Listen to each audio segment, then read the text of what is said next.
Juliet, if she is on. Looks like she is. Hey, Juliet, I'm here. Hello. how you doing? Good. Oh, Are I you love seeing my that logo. slides? Yes, good. Yeah. Um, yeah, so we're going to get started with an update on the World Seabird Union. Lots of exciting stuff happening with the World Seabird Union this year. So I'm going to turn it over to Juliet Lamb. Great. Thanks, Caleb. So the World Seabird Union, this is the year for the World Seabird Conference. Our last in-person World Seabird Conference was 2015 in South Africa. And then our planned 2020 meeting moved to virtual because of COVID. So it's been a long time since there was an in-person World Seabird Conference. So we're all pretty excited about that. So the conference is going to be from September 7th to 11th in Hobart, Tasmania, in Australia. Um, the theme is Wings of Adaptation, Seabirds in a Changing Climate. And basically the schedule will start with meetings and some workshops on the first day, on the 7th, followed by the in-person scientific program on September 8th through 10th, and then September 11th, which is in Hobart days, but would be equivalent to the 10th here in the US, is the hybrid day of the conference. And so the entire conference you have the option to attend virtually, but for those first 3 days, the 8th through the 10th, all of the presentations are going to be in person and the virtual participants will be able to watch live, but they won't be able to sort of interact or present or ask questions or anything like that. So we envision this last day of the conference being a completely hybrid day. So there'll be virtual presentations and in-person presentations, and virtual participants will get to kind of interact a little bit more. And we're working on some virtual social events and things like that. So it's kind of a compromise between having a fully hybrid meeting, which can get a little expensive and nightmarish, but actually being able to have sort of a meaningful virtual participation option. So hopefully this will give folks who can't make it to Tasmania a few different options for being involved in the conference. And for those who can make it, we can entice you with some pretty cool field trips that are being planned. There's an sort of outside tourism agency that's basically planning all the field trips, but there are several pelagic trips that'll be small groups of about 10 people in this cute little boat. And then daily bird walks before the start of the conference day or during lunch. And then some tours pre and post conference to visit various parts of Tasmania. So I'm one of the chairs of the scientific program committee along with Grant Humphreys, and we can report that we had a really huge interest in abstracts. Our abstract submissions closed back in January, and we received a total of 645 abstracts, which are currently under review. We have 4 plenaries planned. So John Kroxall is giving a plenary. Patrick Quellfelt from Germany is giving a plenary. We've got a plenary panel that's being organized by Karen Baird from New Zealand, looking at traditional ecological knowledge with a particular focus on under-resourced nations and seabird conservation. And then we have a plenary by Graham Taylor talking about international albatross and petrel conservation. We have 14 symposia that were submitted by many of you, I think, as well as others throughout the world, including restoration, highly pathogenic avian influenza, seabird social science, juvenile seabird dispersal and dynamics. We've got one on wind and waves. We've got one on fisheries interactions. We've got one on alcid conservation worldwide, Antarctic seabirds, etc. I didn't list them all here, but you can check out the website for sort of detailed descriptions of these.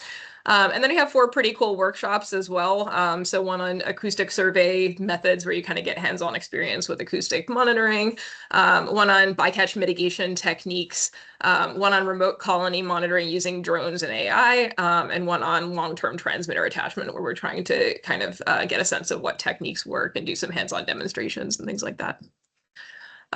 So other conference-related logistics. So those of you who submitted abstract or travel award applications will receive notification around March 15th. That's what we're aiming for.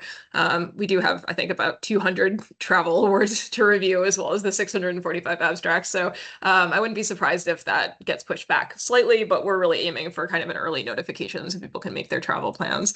We're trying to get the full program available sometime around mid-April. Again, might get pushed back but we're trying to get that done early so people will have that for their planning. And then you can register at early bird rates up until June 12th. And that's all on the World Seabird Union Conference homepage. But the virtual rates are low. Everything's in Australian dollars, so everything looks lower than it looks. But the virtual rates obviously are lower than in-person rates. We have a few different committees. If there's anyone who's maybe planning to attend the conference, either virtually or in person, and wants to get involved in one way or another, we've got a student activities committee that's just starting up. That's particularly looking for some volunteers to help make it engaging for students and early career scientists. And we also have a virtual events committee that's working on thinking about sort of creative ways to get virtual participants engaged and able to network as part of the conference on the virtual day, as well as during other parts of the scientific program. So reach out to me and I can put you in touch with people who are organizing those committees if you have any interest in getting involved. We also have a code of conduct now. This is meeting focused for the moment. There's a reporting mechanism and a sort of list of acceptable and unacceptable behavior and all that. We'd like to sort of have something that applies more year round to the World Seabird Union. But as a start, this was based on, I think, the British Seabird Society's code of conduct. Then otherwise, besides obviously the World Seabird Conference has been kind of our main focus recently, but there's also other things going on sort of organizationally with World Seabird Union. So we're continuing a focus on communications. We have a communications coordinator who works for the organization part-time and organizes all of the communications across all of our social media platforms. And those are just a few examples of, Blue Sky, Facebook, Instagram posts recently highlighting different research that's going on. So anyone in this group who has, projects, workshops, papers that come out that they'd like to kind of get a bigger audience or think would be interesting to global folks, this is a great way to do it. Again, you can let me know, or you can get in touch. I think there's information on the website to contact Carrie directly with updates, and she can kind of get those magnified over the different platforms that World Seabird Union has. But this is an advantage of being an AMBC and being a World Seabird Union partner, is that you do kind of have access to these maybe larger platforms for communication if you have cool Seabird related news. And then finally, our election governance turnover happens concurrently with the World Seabird Conference. So we're getting started recruiting candidates for different positions. So relevant to this group, we have a North American representative that we'll be turning over, and then all of the different executive roles, secretary, which is my current role, the treasurer, and of course the president of the World Seabird Union. So keep an eye out. We'll be sending around, I think, a call for nominations, and if you can think of any folks who you really think would be a good fit for this, then let us know. All right, I think that's it. Happy to take any questions, since I think we still have a few minutes. If people have other things that they want to know about World Seabird Union. Yeah, thanks a lot, Juliet. So much going on. Can you just remind us who the North American rep who is stepping down is currently? Our current North American rep is Ken Morgan. Okay. And I'm not sure about, we're kind of like looking for candidates for all the positions, but the current ones may also be interested in continuing on, but we'll still have open elections, I think, for all the positions. And yeah, Pat mentioned in the chat that also there's an AMBC representative that will be turning over potentially as well. So yeah, I don't know. Excellent. Pat, do you have anything else you want to add since you're here? Hey, no, thanks. That was a great update, Juliet. Just a reminder that somebody from AMBC, so I think Caleb, I think you're the representative right now. So you're at, it's the member societies that vote. So you would be contacted for votes. So just so you're aware of that. So that's why we need to make sure that we keep whoever that person is that's current. There's no rule that the WSU has on, there's no rule WSU has on the length of time that a member organization rep can serve. So that's really up to AMBC. So if, we're fine with, Caleb continuing to serve as that rep, that can happen in perpetuity. But we can also, oust him and put in a new regime leader whenever we want. I appreciate being go an ahead. organizational representative is as much work as you want to make it. I think like we have some Right. that are very engaged, we have some that are less engaged. Not any shade on you, Caleb. Obviously, you're I think one of the more engaged of our organizational representatives. But yeah, if that's if this is something that's of interest to someone and they'd be interested in serving in that role, I'd say it's not a huge commitment, honestly. But it is something that if you want to create kind of like a stronger relationship, like that's an opportunity to do it. Yeah, and I should mention, it's probably a good time to mention that we actually do have one of the decision-making processes does revolve around the World Seabird Union on our on our website. We have like a list of different decision-making processes and how they go. And so that's specified in for the Marine Bird Cooperative as to how we make those kind of decisions for when there is, and there's not very often a vote for World Seabird Union, but every now and then there will be, especially if it's like new members, new officers and things like that. I think there's a vote on that. So that'll be coming down, and yeah, the steering committee is involved in that for sure. And of course, if individuals are interested in being more involved, there's opportunities to join our steering committee, and then you'd be able to have some representation there. Yeah, it's the member reps are voting. You guys vote when it's time for officers or bylaws. That's the extent of the voting for. So it's pretty minimal. But as Juliet said, there's opportunities to attend all the board meetings as a rep, which is a great opportunity to sort of see what's going on globally and link up with some other organizations that are out there. So yeah, and for the steering committee members that are currently on right now. If you are interested in those meetings and you are not going to them or you don't have a link, let me know. I can make sure that you do, and we can talk about who to go, who will go. I go very infrequently, honestly, and I appreciate you can throw shade on me, Juliet, because I haven't gone as much as I would like to. But again, any steering committee members that are interested in those meetings, let me know so I can make sure that you have the appropriate information for being a part of it. Any further questions or comments for Juliet or Pat? All right, that was one a of the great things I overview. forgot to mention quickly is this second item on here is like Lindsay Young, our current chair, has been doing a great job with money, and we actually are in a position where we have kind of more disposable money in the World Seabird Union than usual. So one of the things that we're kind of looking to do over the next several months leading up to the conference is also kind of developing some longer term plans. So that's another area where if AMBC folks have any input on like kind of global priorities that World Seabird Union could be potentially be working on and advancing, please bring those forward because we'd love to hear them. That's awesome. And actually along those lines, for the World Seabird Conference, is there funding available for students if there are students in the Marine Bird Cooperative and they are looking for a way to get to Hobart?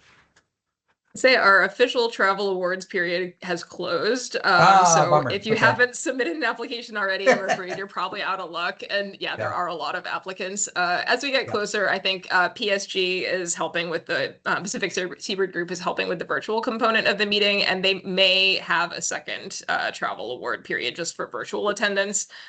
Because they have some additional funding for meeting accessibility and travel. So keep an eye out for that. It is a possibility there may be some funding just to support virtual attendees coming down the line. And can you remind us one more time when the early registration ends? June 12th. Okay, great. We have a little while. Although got a bit of time. Yeah. All right. Okay, thanks, cool. everyone. Thank you so much. I really appreciate it. Okay, I think we're gonna call up now. We're gonna move on to some working group updates. And again, these updates are just to provide an idea of what the working groups have been working on over the last year or so, and then talking a little bit about what the breakout sessions are going to be covering this afternoon. So if you have an opportunity and an interest to be involved in one or multiple working group breakouts, we highly encourage that after lunch. But in the meantime, we're going to start out, I believe, with Holly Goyert, who is the lead for the Marine Spatial Planning Working Group, to just give us an overview and update on that working group. Holly, are you out there? Just make sure. Sorry, I'm here. Let me just Yep, no reorient worries. my screens here. Yeah. Okay. Let's see here. Okay, so you can see the title slide there. Not yet. There we go. Now I see Okay. it. Great. Yay. All Looking right, good. let's see if this is working on my end. Yeah. Okay, great. Well, thanks so much. My name's Holly Goyard. For those of you who don't know me, I'm the director of the Net Positive Initiative at BRI. I'm also co-director of the Applied Ecology and Renewable Energy group. And I lead the Marine Spatial Planning Working Group, which, I put our title here, what we've been involved in primarily has been evaluating avian behaviors around offshore energy development and planning an avian compensatory mitigation framework.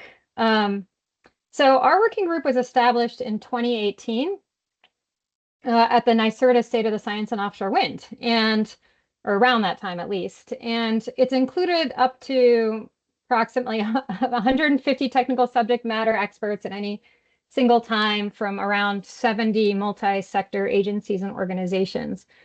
And we've had a few accomplishments in the last 8 years since we were founded. So I'll review those shortly. But given all the offshore policy changes that have happened in the last year, we've been a little less active recently. So my goal for today in the afternoon is to decide on the direction of our working group going forward. One of the strengths of our group in the past has been to identify urgent knowledge and funding gaps and direct attention and resources towards filling those gaps. So today I'd like to get feedback from the group on what you all think our next priorities should be. I'd also like to raise the question on what we're calling ourselves and whether that should be updated. I know that our working group will be happening at the same time as the Marine Bird Health Working Group, so I know there will be some conflicts up there in terms of interests. But for those interested in the subjects that I'm bringing up next, I would love to have any sort of feedback, particularly towards the end of the conversation about the direction of our working group.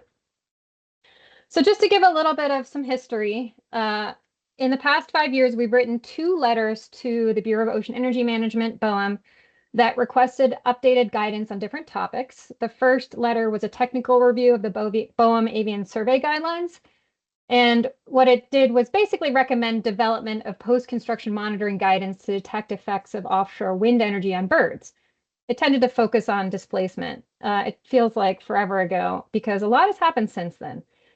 In response to that letter, NYSERDA stepped up and established the eTwig specialist group focused on this issue, and that group, of which I was also a part, developed guidance and recommendations. So you can find these 2, if you haven't seen these documents online, you can go to that website on the right side of the page. And you can see the guidance for post-construction monitoring and also recommendation for evaluating existing bird survey data for offshore wind site characterization. And the story doesn't end there. So once that specialist committee contract closed out, the RWSC, or the Regional Wildlife Science Collaborative, extended this effort to create the Marine Bird Distribution Working Group. And the service was originally leading that charge, but when they were no longer able to do so, the NYSERDA eTwig again stepped up to help manage the working group. And we'll hear from Julia Golka later today on that working group. The second letter that we wrote almost 3 years ago now included 32 of organizations and agencies that have been actively involved in discussions related to compensatory mitigation for birds.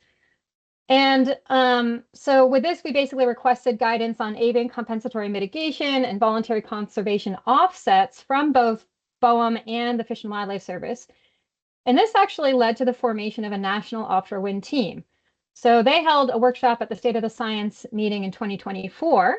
But again, with the new administration, priorities changed, and to my knowledge, efforts towards developing a framework have since been dropped. So in the meantime, 7 co-authors had turned this letter into a draft manuscript that has also been on hold for the last year. I take full responsibility for that. I would like to try and revamp that in the next couple of months and have reached out to the team again to get our juices flowing. The messaging has changed a bit, but just to give you a little bit of an overview of what that covers, I think many of you understand the mitigation hierarchy, but ultimately what we're talking about here are the negative impacts that projects can have on birds, which can then be mitigated over time through the hierarchy. So we can avoid impacts through siting of projects that reduces residual impact, and then we can minimize impacts further through best management practices. Then at that point, compensate for any residual impact that hasn't already been offset. And that should get us to no net loss, which is that black line, that black horizontal line. So this is where we're talking about mitigation. The problem is that often when we aim for no net loss, we actually can end up below that line, especially due to uncertainty.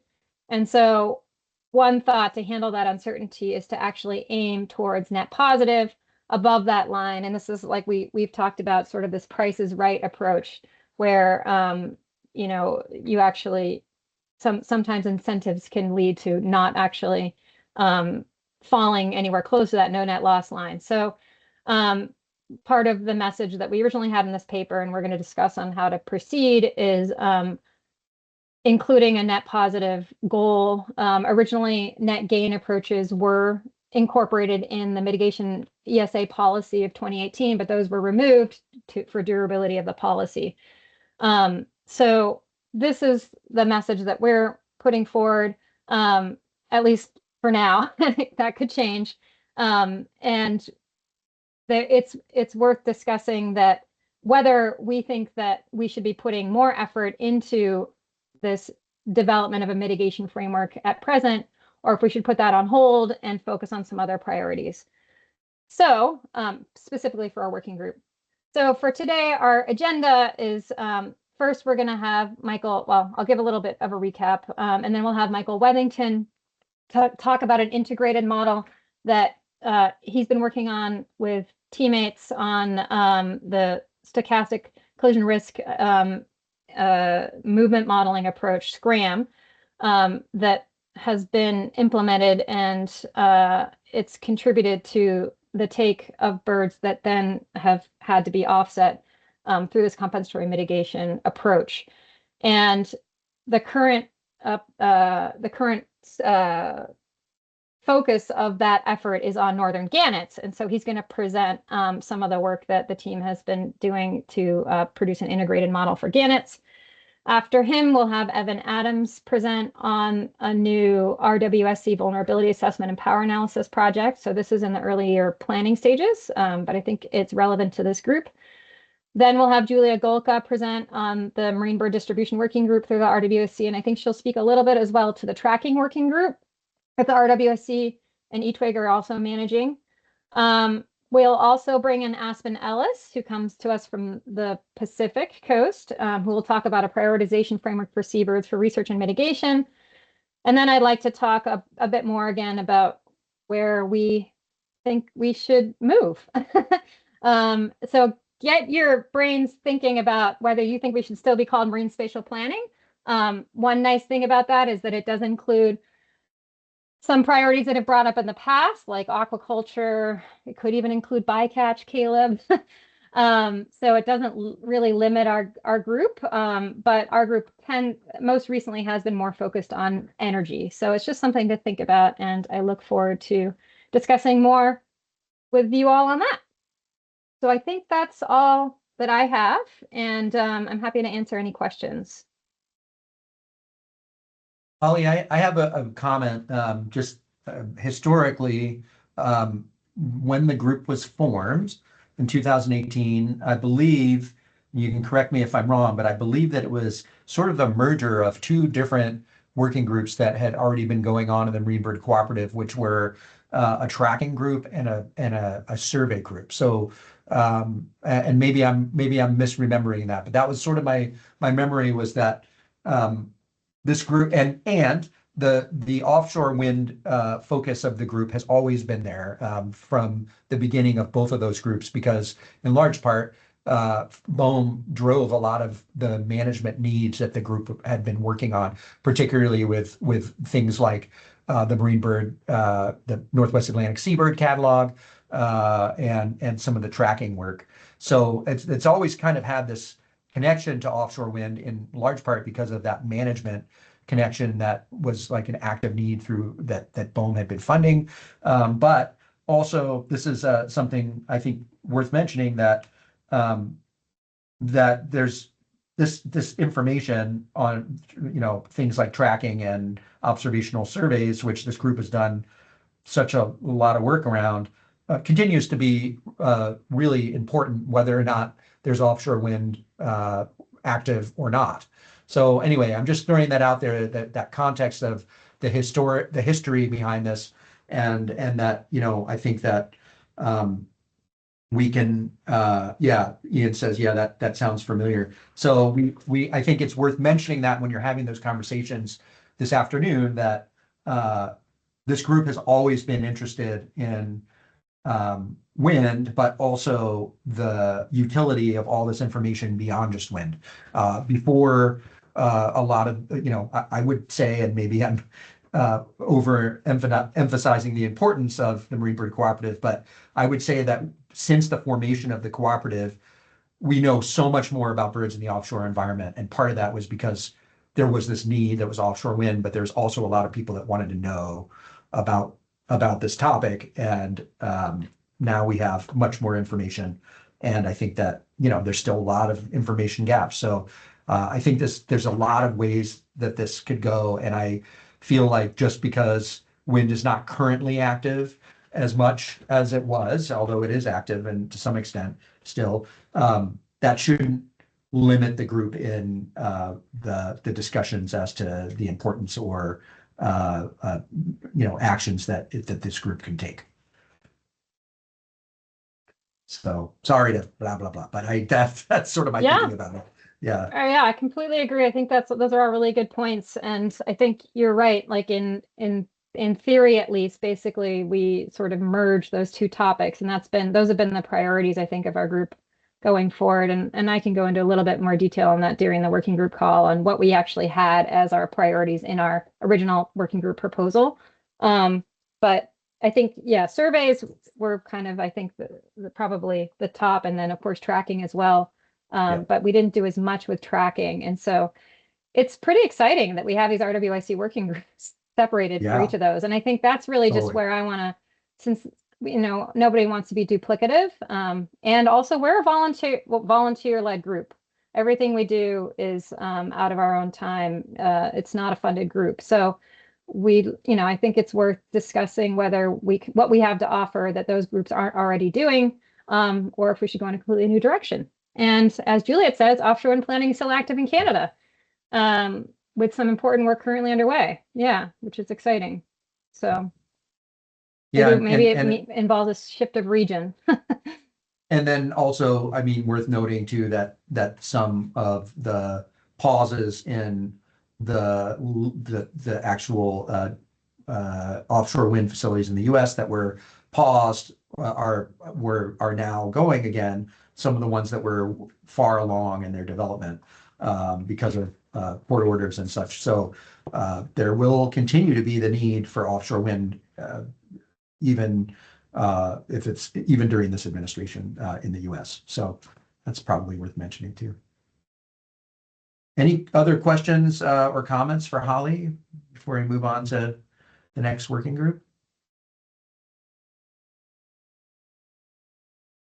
Okay, great. Thank you so much, Holly. That was a really good overview, and I'm looking forward to being able to join for at least some of the, it's hard when there's two going on at the same time, but I will definitely come for some of that conversation. I think it'll be great. The next person on the list is, I think it's going to be, it's Leon Taylor and Stephanie Avery Gom. I think it might be Stephanie that's coming on, but I want to, now we have co-coordinator, so I want to make sure that it's Stephanie. It looks like Stephanie joining. Hi, Stephanie. Yeah, we're both here. Liam's going to be giving the presentation. today. Okay, fantastic. So I'll go ahead and share my screen. Can you see that? Can you hear me? Yes. Perfect. Thank you, All right, Leon and Stephanie. Yeah, of course. Yeah, so I'm Liam Taylor. I'm an evolutionary ecologist, and I'm working as a postdoc at Bowdoin College in Brunswick, Maine. And I am the co-chair, along with Stephanie Avery-Gum, of our Community Science and Marine Bird Health Working Group. And I am supremely jacked up on coffee right now. So if you see me like twitching and yawning, it's not because I'm undercaffeinated. It's because I'm overcaffeinated. Today, I'm going to do just a quick rundown of working group activities, starting with some historical context with CNET and other projects that arose from the working group, talk a little bit about how and when we meet, and then discuss just very briefly the different sort of initiatives that we use to structure the work in the group. There are slides with sort of concise information for each of those initiatives, but if you want to know more, contact me either for the slides directly or links relevant to each initiative, or if you can make it, come discuss all of these things and more at today's breakout session, which I will say this again at the end, and as Caleb said already, is served through a different Microsoft Teams link on your agenda to join us at that breakout session. The origin of this working group precedes my time here, but is focused on the work of John Stanton and others, and the sort of spiritual core of this working group, as far as I understand it, which kind of resonates through a lot of the work we're doing up through today, is the Seabird Ecological Assessment Network, or CNET, which was a program for beached bird surveys and assessing mortality along the eastern U.S. coast, which has been established sort of differently than some of the older programs like COAST on the west coast of the U.S. So it was about taking some of those methods that are really important in terms of learning about beach birds and seabird mortality and moving them over and making sure we're getting some of that valuable information in the AMBC region. So this was everything from coordinating protocols to collecting and collating data to distributing that data, and it ended up being a program that served thousands of kilometers of coastline and dozens of collaborating organizations. And up through today, the CNET has scaled back right now. One of the things I'm going to bring up once again a little bit right now, and then later at our working group meeting, is efforts to extend and expand that sort of East Coast beach birds survey, which is an ongoing process. But you'll see this sort of CNET mission resonating with some of the other things we discuss. The overall mandate of the working group is split into sort of a mission and a method. So the mission, as written out here, is to enable effective seabird conservation in the face of threats to avian health. So avian health can be broadly construed, talking often about infectious diseases, but also marine debris and environmental contaminants and plastics, and all those sorts of avian health, with a focus on, in general, mortality, rather than movement or productivity and the other sorts of management concerns that are, of course, important to conservation. So that's sort of the mission, focused around avian health. And then the method is generally focused on community science. And this is not only participatory science. I'll talk a little bit about some of the work that we've done with iNaturalist and CNET in terms of reaching out for volunteer data collection, but also coordination between members of the working group and others, to make sure we're not only collecting information from the public and all these sorts of great outlets, but also distributing it and helping coordinate. So when colony managers see something, they can share that with others who are trying to protect seabirds, for example.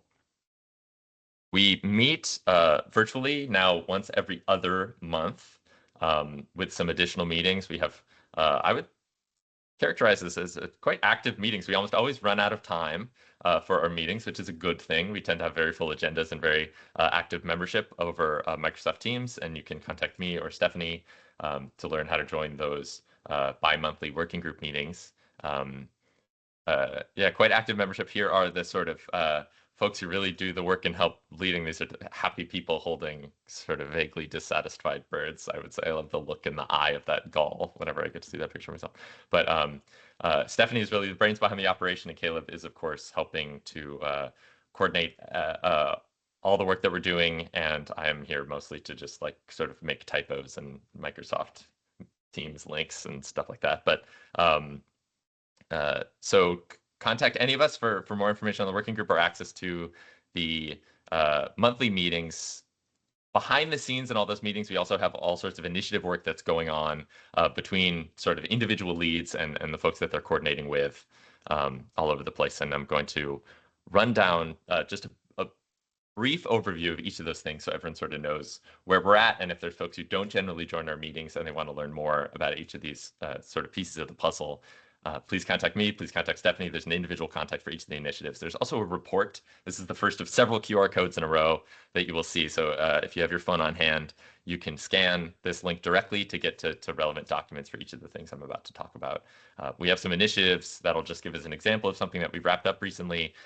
Some ongoing work that's focused on avian influenza and mortality. And we also have a couple things that are on the background and sort of as things are in flux in terms of people's bandwidth that are really important in terms of sample coordination and that beach bird survey program that I will bring up just briefly.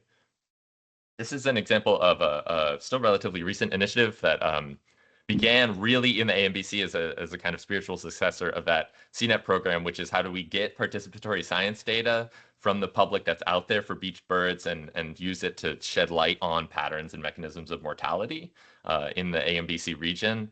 And this was an effort really run by Stephanie and Tanya to use iNaturalist data to monitor marine bird mortality. And our project, which became a manuscript now out, Open Access and Ecosphere, is about seeing how well iNaturalist and that kind of data can do in monitoring mortality events. In our case, the avian influenza outbreak in eastern Canada. I bring this up that of course, many of us are happy to discuss that project, but I thought it was a fun example of things sort of beginning in the AMBC core and sort of expanding outward. That most recently, there's a preprint. You can see it on that bioRxiv post on the bottom of the slide here. This is a postdoc at the University of Berkeley who saw some of the work that began in our working group and AMBC and is now working with some of the folks at California Academy of Sciences, which was, of course, the home of iNaturalist for many years, in terms of expanding that perspective and sort of automating the process of monitoring mortality in a quantitatively rigorous and sort of careful and conservative way. So an example of something starting at one of our working groups and sort of blossoming outwards, as we've seen a couple of times already today. Some ongoing initiatives, stuff that's seen a lot of progress and in some cases is on its way to wrapping up. One is a set of response resources for HPAI. The link here will take you to a Google Drive that hosts a set of papers and documents, which was community sourced and curated for how to respond to avian influenza outbreaks for colony managers, for researchers, for those sorts of things. This is, of course, not medical advice, but it is sort of best practices up to a certain time point, I believe about 2024, 2025. Of course, we're learning more every day. Our goal for this is to kind of seal it off as a time capsule of best practices for everything from swabbing birds to managing monitoring schemes to carcass disposal and that sort of management. So take a look at this link and we'll again say more about all of these and have all these slide resources again at our breakout session. Another initiative that's on the go is a global wildlife mortality listserv. This began as an effort to connect and coordinate people as a global Seabird HPAI listserv and has expanded to be highly pathogenic avian influenza, serving not only birds, but also mammals and globally. So another case where we're sort of expanding beyond the AMBC region, but something that started as an initiative in the working group. And this is especially important for colony managers and folks all over the world who are maybe observing a notable event a few weeks ahead of when you might observe it at home, and they're able to exchange information and coordinate sampling schemes and ask questions and ask for advice from other folks who are dealing with the same issues with avian influenza. This list will take you to the location to sign up for that listserv and learn more. Something that we'll be talking quite a bit about at the breakout group today is recent events with unusual turnchick mortality in the Atlantic region. So we had colony managers noting at several of our meetings and in other AMBC conversations that there's chicks dying in unusual ways, not associated with sort of the normal patterns of acute starvation or extreme weather events. These were unusual neurological symptoms, but not things that were being easily diagnosed from autopsies, and no sort of directly clear mechanism. And we've taken this up as a relatively new initiative. We're going to be talking about what the actual goals are and how we're sort of going to coordinate it going forward. But right now, that link will take you to a survey where if you have information on unusual turnchick mortality events, you can fill out that survey to provide us with information and also get in touch with a group of people who hopefully going forward will communicate not only analyses of sort of the data that we have right now, if that's something that serves the interests of the working group. So can we sort of, by pulling all this data together, can we identify potential mechanisms or spatial patterns or timelines of these unusual and sort of difficult to describe events, but also a sort of forward-looking goal about getting colony managers and researchers and laboratories all in sync and alerting one another and able to process samples and distribute information about those samples. So you can fill out that link or talk more with us at the breakout session. Some other initiatives that we have, I would characterize roughly as pending right now. And so I bring them up as not only just a reminder of the work that is still going on in the background, but also as a call for folks who are interested in this broader group in some of these efforts to reach out to the leads and the contact coordinators about serving some of these goals. One is an effort to secure that CNET legacy of beach bird surveys on the East Coast, and an extension of that West Coast beach bird survey method. You can talk more to Caleb about some of these efforts. These are things that have run into some obstacles just in terms of bandwidth and resources, but something we're certainly thinking about for continuing to build that like coordinated beach bird survey network in the region. And another thing that's very important and comes up in a lot of different contexts, a lot of different conversations in our working group, is the fact that an event will be happening one way and someone will have a bunch of dead birds on their hand, and another person will have exactly the tools and the expertise needed to understand what is happening and maybe analyze or study those dead birds. But how do you get a sample from one place to another? It's often hard to know where events are occurring or what's happening, or someone needs a loon and someone else has a loon. So something we've discussed in a lot of different contexts is a database or a coordination network for exchanging samples and coordinating carcasses and tissue samples and blood samples and those sorts of things. If you'd like to learn more about this, please reach out to Kate Sheehan or any of us. And our goal is to think about ways to facilitate the sharing of avian samples and exchanging that data, again, serving sort of the general interests of not only using participatory science data, but coordinating researchers to do all the things that you want to do. I've now blabbered already for almost the right amount of time. To talk more about any of these things, please join us at the breakout session. This is a rough agenda. We'll be stepping through each of those initiatives just to raise questions or updates that folks have, whether they're coordinating or whether they're just excited about the idea and want to be engaged or they have questions.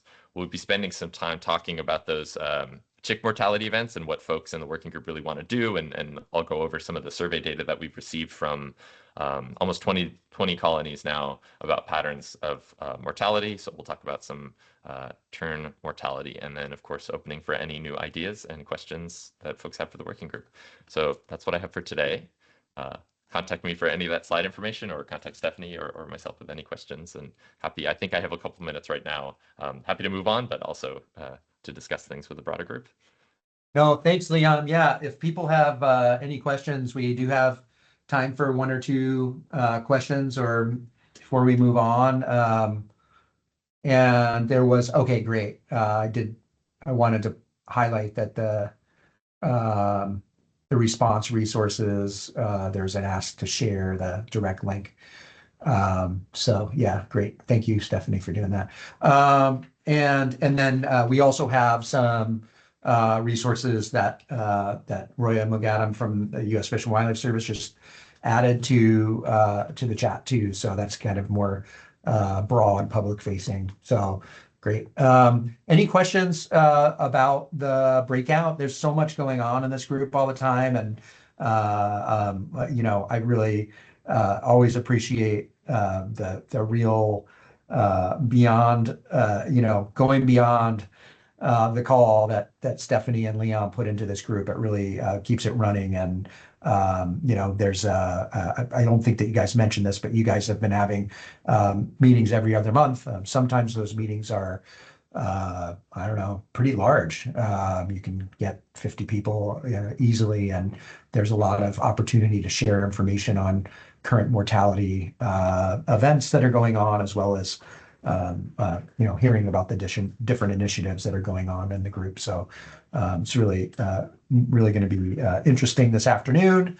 Anybody, if anyone has any questions, raise your hand or put them in the chat. Otherwise, some good sharing of information in the chat here about HPAI resources. All right, well, thanks. I'm looking forward to it. I think I'm gonna have to go half and half, but I will be there for the first part of it. And let's move on now to, we have both forage fish and seabird colonies in adjacent waters. Ruth and Linda, I'm not sure if you guys are going to be, looks like, yep. Who's going to be talking? Maybe both of you? Hi, this is Linda Welch, and I'll be giving the update. Awesome. Thanks, Linda. Sure. Can you see my slide? I sure can. Thanks. Okay. Looks good. Great. So yeah, I'm Linda Welch. I work for the U.S. Fish and Wildlife Service at Maine Coastal Islands National Wildlife Refuge, and I'm going to give you a very brief compared to the exceptional updates that you just heard from the two prior working groups on the work that's being conducted by the forage fish in seabird colonies and adjacent waters working groups. And as a reminder, our breakout session is this afternoon from 2:30 to 4. So just to give you a little bit of background, we combined the two groups mainly because, it's seabird people. We're interested in forage fish, and we were realizing the best way we could learn about seabird diet is by directly working in the colony. So it seemed to make a lot of sense to combine efforts, and we did that quite a few years ago. So the primary focus of the SCAW working group is to monitor, manage, and conserve seabird breeding colonies, habitats, and prey species along the North American, Atlantic, and Gulf coasts. And Ruth Betcher is leading that working group.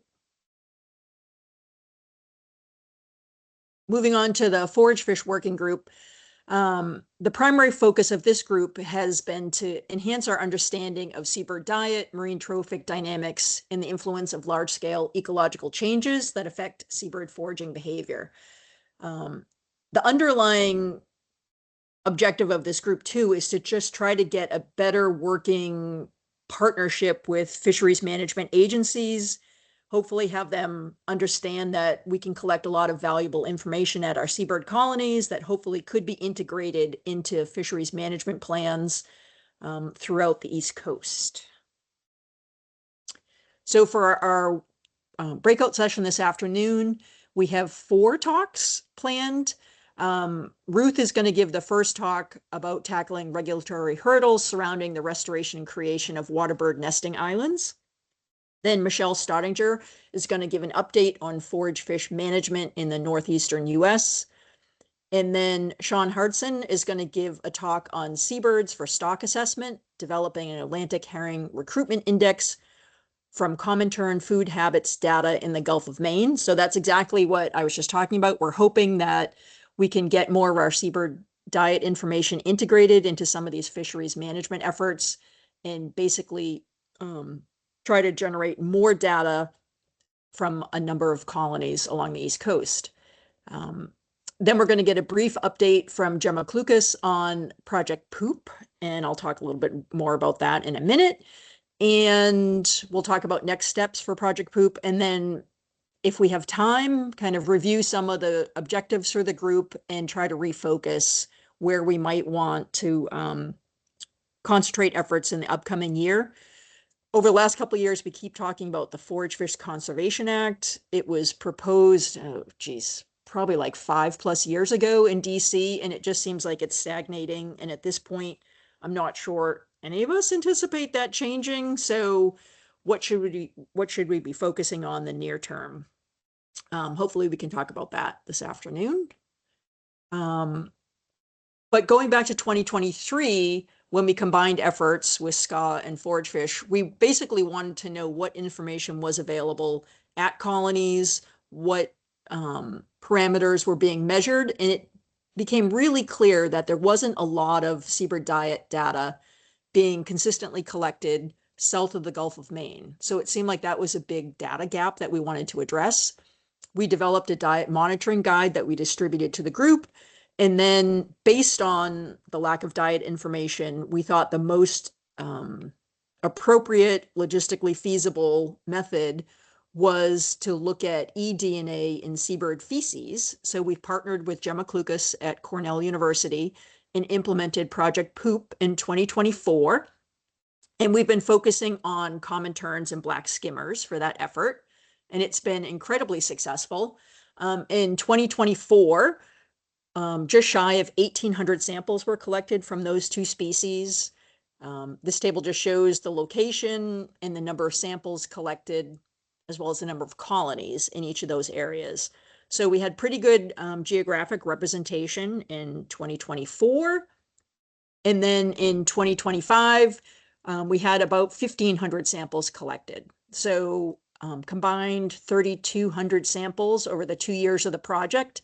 And some of us have also been collecting samples from additional species that are of conservation concern to us. So the eDNA in seabird poop extends beyond skimmers and common terns. And Gemma is going to give a talk tomorrow morning at 8:55 on black skimmer diet. So we wanted to just let people, if you want more information on this project and the results, definitely tune into that. So that's really been the highlight and focus of our efforts the last couple of years. And so I think we're probably at a good time point to regroup and figure out where do we want this group to go? What should our priorities be? And what makes the most sense for us to move forward. So hopefully you can join us this afternoon at our breakout session. And that's all I have. And we're way ahead of schedule.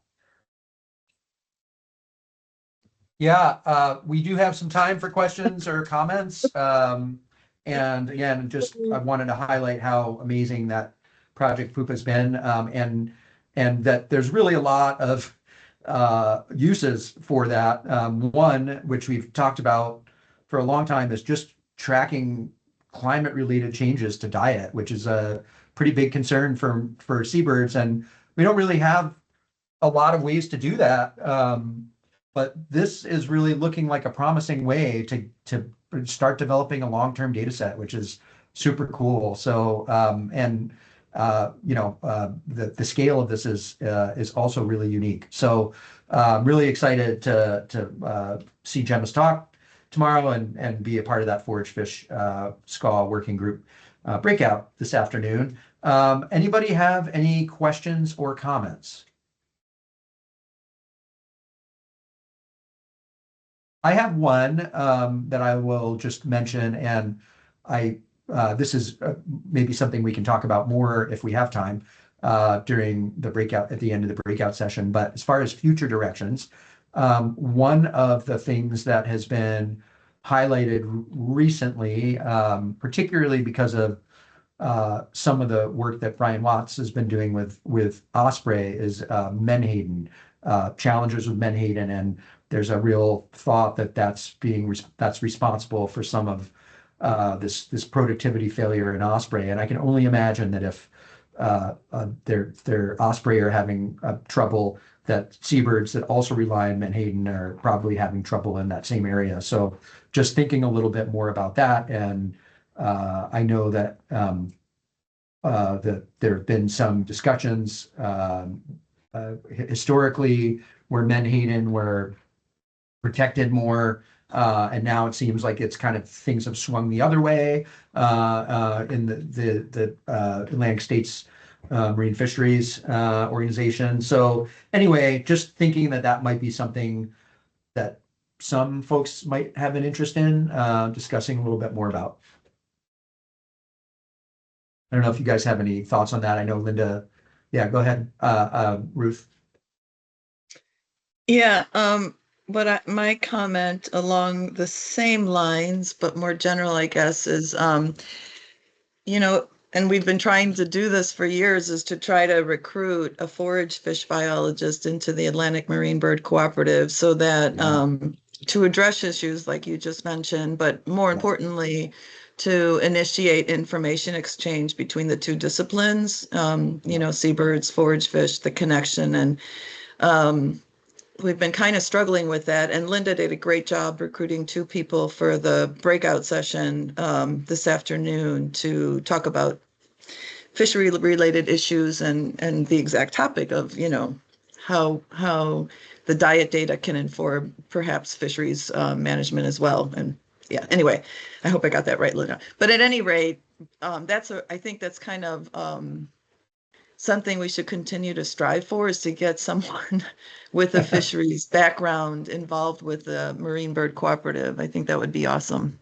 And also, I mean, also to address sort of bycatch issues, I guess, too. I don't know, Yeah, well, and that, again, that's one of the things that we try to do with the bycatch workshop. And I think that maybe, I mean, no, not that you guys have a lot of time, but thinking about something similar to pull different people with different expertise together might be an interesting thought. So anyway, I'm just throwing it out there. I know it's been done already. We did that years ago. Michelle Stottinger and Linda and others pulled together the Sandlance, which was a workshop, which was amazing. It's been a while now, but it came out with a really great paper, and I know that there's other opportunities for things like that. And Menhaden is just I've just been hearing it a lot lately, and especially because of Osprey. But anyway, it's been something that I wanted to bring up, and so